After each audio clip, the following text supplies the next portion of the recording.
Hi, joint entrance examination session 1 result വന്ന എല്ലാവരും സന്തോഷിക്കുകയാണ് വേണ്ടത്. നല്ല റാങ്ക് കിട്ടിയ, നല്ല മാർക്ക് കിട്ടിയ, നല്ല പെർസെൻറ്റേജ് സ്കോർ കിട്ടിയ ആളുകൾ.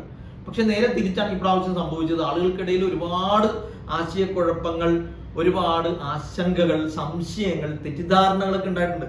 അതിനൊന്ന് ജ്വലിപ്പിക്കുന്ന രീതിയിൽ, അതിനൊന്ന് കൂട്ടുന്ന രീതിയിൽ ചില സൈറ്റുകളിലും ചില പത്രങ്ങളിലും വാർത്തകൾ വന്നു.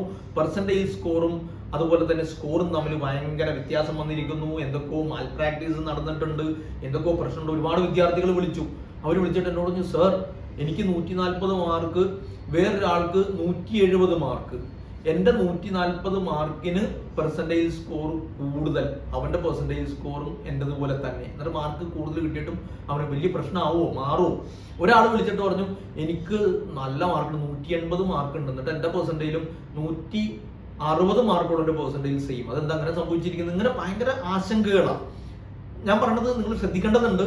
നിങ്ങൾ ഇതൊക്കെ അവിടെ മാറ്റി വെച്ചിട്ട് ചെയ്യേണ്ട ഒരു കാര്യം, വളരെ പ്രധാനമായിട്ട് ചെയ്യേണ്ട കാര്യം, 2ാം സെഷൻ വിളിച്ചിട്ടുണ്ട്. അത് മാർച്ച് 2 ലാസ്റ്റ് ഡേറ്റ്. അത് ഈ ആശങ്കയുടെ ഇടയിൽ അത് അപേക്ഷിക്കാൻ മറക്കരുത്. എക്സാം വരുന്നത് ഏപ്രിൽ 4 മുതൽ 15 വരെയാണ്. ഇനി നമുക്ക് തെറ്റിദ്ധാരണയിലേക്ക് വരാം. നിങ്ങൾ ആലോചിച്ച് നോക്കിയേ, കഴിഞ്ഞ എക്സാമിനേഷൻ ഈ സെഷൻ 1 നടന്നത് 5 ദിവസമായിട്ടാണ്. 5 ദിവസം എന്ന് പറയുമ്പോൾ 2 ഷിഫ്റ്റായിട്ട് 10 ഷിഫ്റ്റുകളാണ് നടന്നത്. ഈ 10 ഷിഫ്റ്റുകളിൽ പരീക്ഷ എഴുതിയത് 11,70,036 പേരാണ് കറക്റ്റ്. കഴിഞ്ഞ കൊല്ലം അത് 8,20,000 ഫസ്റ്റും സെക്കൻഡ് 9 ലക്ഷത്തിനടുത്താന്ന് പ്രത്യേകം ഓർക്കണം കേട്ടോ. ഈ 10 ഷിഫ്റ്റുകളായിട്ട് ഇങ്ങനെ പരീക്ഷ നടത്തുമ്പോൾ നിങ്ങൾ ആലോചിച്ച് നോക്കി, 10 വ്യത്യസ്ത ക്വസ്റ്റ്യൻ പേപ്പർ ആയിരിക്കണം, ഒരേപോലെ ആവാൻ പാടില്ലല്ലോ. ഈ 10 വ്യത്യസ്ത ക്വസ്റ്റ്യൻ പേപ്പർ ഉണ്ടാക്കുമ്പോൾ സ്വാഭാവികമായിട്ടും ക്വസ്റ്റ്യൻസിന്റെ സ്റ്റാൻഡേർഡിൽ വ്യത്യാസം വരും. ചിലത് ഭയങ്കര കാഠിന്യമുള്ളതാവും, ചിലത് ഭയങ്കര എളുപ്പമാവും, റിലേറ്റീവ്ലി എളുപ്പം, ഭയങ്കര എളുപ്പമാവുന്നല്ല, റിലേറ്റീവ്ലി എളുപ്പമാവും. അത് സ്വാഭാവികമാണ്. അപ്പം നിങ്ങൾ ആലോചിച്ച് നോക്കി, കാഠിന്യമുള്ള പേപ്പർ എഴുതിയ ആളും വളരെ ഈസി ആയിട്ടുള്ള പേപ്പർ എഴുതിയ ആളുടെയും നിലവാരവും സ്കോറും മാർക്കും ഒരുപോലെ ആവുന്നത് നീതികരമല്ലല്ലോ, നീതിപൂർവ്വമല്ലോ, നീതിയുക്തമല്ലല്ലോ. അതുകൊണ്ടാണ് ഈ പെർസെൻറ്റേജ് സ്കോർ എന്ന് പറഞ്ഞൊരു സാധനം തന്നെ NTA എന്ത് ചെയ്തത്, കൊണ്ടുവന്നത്. ഇനി മറ്റൊരു ആംഗിളിൽ ഒന്ന് ആലോചിച്ച് നോക്കി, ഒരാള് വളരെ ബുദ്ധിമുട്ടുള്ള ഒരു ക്വസ്റ്റ്യൻ കിട്ടിയിട്ട് അയാൾക്ക് കിട്ടിയത് 160 മാർക്കാണ്. അതേ കുട്ടിക്ക് ഒരു എളുപ്പമുള്ള ക്വസ്റ്റ്യൻ കിട്ടിയിരുന്നെങ്കിൽ സത്യത്തിൽ 200 210 സ്കോർ ചെയ്യാമായിരുന്നു എന്ന് വിചാരിക്കുക. അങ്ങനത്തെ ഒരു കുട്ടിക്ക് സ്കോർ നിങ്ങളൊന്നും ആലോചിക്കില്ല. അങ്ങനത്തെ ഒരു കുട്ടിക്ക് സ്കോർ കുറയുന്നത് അല്ലെങ്കിൽ പെർസെൻറ്റേജ് സ്കോറിൽ വ്യത്യാസം വരുന്നത് ഭയങ്കര ബുദ്ധിമുട്ടാവില്ല. അവനോട് ചെയ്യുന്ന നീതിയല്ലല്ലോ. മാത്രമല്ല, അവന് ഭയങ്കര കാഠിന്യമുള്ള ക്വസ്റ്റ്യൻ പേപ്പർ കിട്ടിയിട്ട് മാർക്ക് കിട്ടി വരുമ്പോൾ എന്ന് വെച്ചാൽ എളുപ്പമുള്ള കുട്ടിയും അവനും തമ്മിൽ വലിയ വ്യത്യാസമൊന്നുമില്ല, അല്ലെങ്കിൽ എളുപ്പമുള്ള കുട്ടിക്ക് ഭയങ്കര മാർക്ക് കൂടുതൽ വരുന്നൊക്കെ പറഞ്ഞാൽ ഒരു അനീതിയാണത്. അതുകൊണ്ട് എന്താ ചെയ്യുന്നത്, അതിനാ പെർസെൻറ്റേജിലായിട്ട് ഈ കാഠിന്യത്തിനനുസരിച്ച് സ്കോറിങ്ങിൽ ഒരു സ്ട്രാറ്റജി ഉണ്ടാക്കി, അതിനനുസരിച്ച് പ്ലാൻ ഉണ്ടാക്കി, അതനുസരിച്ചാണ് ഈ പെർസെൻറ്റേജിലായിട്ട് പെർസെൻറ്റേജിൽ കൊണ്ടുവന്നത് തന്നെ. അതിനാണ് എന്താ ഈ പെർസെൻറ്റേജിൽ എന്ന് പറഞ്ഞാൽ? പെർസെൻറ്റേജ് പൊസിഷനാണ്. ഒരു ഗ്രൂപ്പ് ഓഫ് കാൻഡിഡേറ്റ്സിൽ ഏറ്റവും നന്നായിട്ട് പെർഫോം ചെയ്യുന്ന ഗ്രൂപ്പ് ഓഫ് കാൻഡിഡേറ്റ്സ് ആണ് പെർസെൻറ്റേജ് പൊസിഷന്റെ മേലെയുള്ളതെന്ന് പറയാം. ഒരാളുടെ പെർസെൻറ്റേജ് സ്കോർ എന്ന് പറഞ്ഞാൽ 97 ആണെന്ന് വിചാരിക്കുക. പെർസെൻറ്റേജ് പൊസിഷൻ എന്ന് പറഞ്ഞാൽ പെർസെൻറ്റേജ് സ്ഥാനം എന്ന് പറയാം. 97ാം പെർസെൻറ്റേജ് സ്ഥാനം, പെർസെൻറ്റേജ് അല്ല, വ്യത്യാസം വരുന്നത്, തെറ്റിദ്ധരിക്കുന്നത്. അതിന്റെ അർത്ഥം എന്താ? ഒരു 100 പേരെടുത്താൽ ഏറ്റവും നന്നായി ചെയ്ത ആദ്യത്തെ 3 പേരിൽ ഒരാൾ എന്നാണ് ആ പെർസെൻറ്റേജ് പൊസിഷൻ 97. അതിന്റെ മേലുള്ള 3%, ഈ 3% 3 പേര് തന്നെ ആവണം എന്നില്ല. 100 പേരിൽ 97% പൊസിഷൻ എന്ന് പറയുമ്പോൾ അതിന്റെ അർത്ഥം 3 തന്നെ ആവണം എന്നില്ല. ഏറ്റവും കൂടുതൽ സ്കോർ ചെയ്ത 3% കാൻഡിഡേറ്റ്സ്. ഇനി നോക്കിയാൽ നിങ്ങൾ ഒരേ സ്കോർ തന്നെ വരുന്ന കുറേ പേരുണ്ടാവും.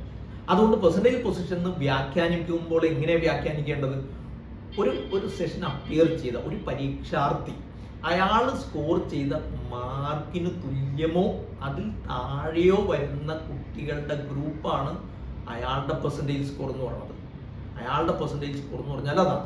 നമുക്ക് ഈ പെർസെൻറ്റേജ് സ്കോർ എങ്ങനെ കണക്കാക്കാം? അപ്പോൾ നമുക്ക് 98% സ്കോർ വന്നു എന്ന് വിചാരിക്കാം, അല്ലെങ്കിൽ 97% സ്കോർ.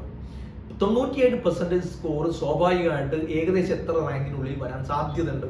നമുക്ക് ചെയ്യാൻ പറ്റുന്ന ഏറ്റവും നല്ല പണി എന്താ? ഈ 11,70,036 പെർസെൻറ്റേജ് വ്യത്യാസം എന്ന് വെച്ചാൽ ഒരാളുടെ പെർസെൻറ്റേജ് സ്കോർ 97 ആണെങ്കിൽ പെർസെൻറ്റേജ് 100, മാക്സിമം 100 ആണ്. 100ഉമായിട്ടുള്ള 92 വ്യത്യാസം എത്രയാണ്? അത് 3ആണ്. ഈ 3 കൊണ്ട് 11,70,036 മൾട്ടിപ്ലൈ ചെയ്യാം. മൾട്ടിപ്ലൈ ചെയ്തതിന് ശേഷം 100 കൊണ്ട് ഡിവൈഡ് ചെയ്യുക. അപ്പോൾ സ്വാഭാവികമായിട്ട് ഏകദേശം ഒരു 35,101 വരും. ഈ 101 വരാന്ന് പറഞ്ഞാൽ അയാളുടെ റാങ്ക് 35,101 ആണ്, കറക്റ്റ് അതായിരിക്കും എന്നല്ല, അതോ അതിൽ താഴെയോ എന്ത് ചെയ്തേക്കാം, വന്നേക്കാം. ദെൻ അങ്ങനെ വരുമ്പോൾ 36, 37 ഒക്കെ ആയിട്ട് 97% എന്ന് പറയുമ്പോൾ 37,000, 38,000 ഒക്കെ ആവാം. ഇനി ഈ പെർസെൻറ്റേജിലും നിശ്ചയിക്കാനൊന്നും പറ്റില്ല. കാരണം എന്താ, രണ്ടാം സെഷൻ വരാൻ പോവുകയാണ്. സ്വാഭാവികമായിട്ട് എല്ലാ രണ്ടാം സെഷനുകളിലും മിക്കവാറും ജെഇയുടെ രണ്ടാം സെഷനിൽ നമ്പർ ഓഫ് കാൻഡിഡേറ്റ്സ് കൂടുകയാണ് ചെയ്യുക. ആദ്യം കഴിഞ്ഞ വർഷം 8,20,000 പേരാണെങ്കിൽ രണ്ടാമത്തെ സെഷനിൽ 8,90,000, 9 ലക്ഷത്തിനടുത്ത് വന്നിട്ടുണ്ട്. ഈ വർഷവും നമ്മൾ അങ്ങനെ തന്നെ പ്രതീക്ഷിക്കുന്നുണ്ട്. അപ്പോൾ സ്വാഭാവികമായിട്ട് നമ്പർ ഓഫ് കാൻഡിഡേറ്റ്സ് കൂടും, പെർസെൻറ്റേജ് കൂടുതൽ വ്യത്യാസം ട്രാൻസ്ഫർ. നമ്മൾ ശ്രദ്ധിക്കേണ്ടത് എന്താ, ഈ ഒരു പെർഫോമൻസ് വെച്ചുകൊണ്ട് എനിക്ക് എത്രത്തോളം നന്നായി സ്കോർ ചെയ്യാൻ പറ്റും, ഇനി എത്രത്തോളം ഞാൻ മുൻകരുതലുകളും മുന്നൊരുക്കങ്ങളും നടത്തണം, എവിടെയൊക്കെയാണ് പിഴച്ചു പോയത്, എവിടെയൊക്കെയാണ് അബദ്ധങ്ങൾ പറ്റിയത്, അത് തിരുത്തി കൂടുതൽ നന്നായി ഏത് സബ്ജക്റ്റിന് കൂടുതൽ പ്രാധാന്യം കൊടുക്കണം. അപ്പോൾ പെർസെൻറ്റേജിൽ കൃത്യമായിട്ട് ഫിസിക്സിൻ്റെയും കെമിസ്ട്രിയുടെയും മാത്സിൻ്റെ ഒക്കെ കൊടുത്തിട്ടുണ്ട്. ചില ആൾക്ക് മാത്സിനേക്കാൾ കൂടുതൽ ഫിസിക്സും കെമിസ്ട്രിയാണ്, അപ്പോൾ മാത്സ് കുറച്ചുകൂടി നന്നാക്കണം.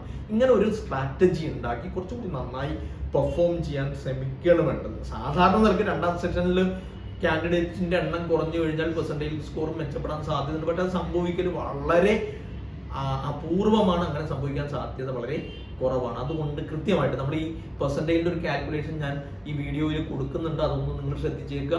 അത് വെച്ചുകൊണ്ട് ഒരു ഏകദേശ ധാരണ നമുക്ക് ഉണ്ടാക്കാൻ പറ്റും എന്നല്ലാതെ കൃത്യമായി ഇന്ന റാങ്കിനുള്ളിൽ വരും എന്നൊന്നും നമുക്ക് പ്രവചിക്കാൻ കഴിയില്ല. അത് നമുക്ക് പറയാൻ പറ്റുക ഏകദേശം ഈ സെക്കൻഡ് സെഷനും കഴിഞ്ഞ് പെർസെൻറ്റേജ് സ്കോർ വന്നതിന് ശേഷം. റാങ്ക് വന്നു കഴിഞ്ഞാൽ ഏതൊക്കെ കോളേജിൽ എവിടെയൊക്കെ കിട്ടും എന്നതിനെക്കുറിച്ച് വിശദമായിട്ട് നമ്മളൊരു വീഡിയോ വേറെ തന്നെ ചെയ്യും.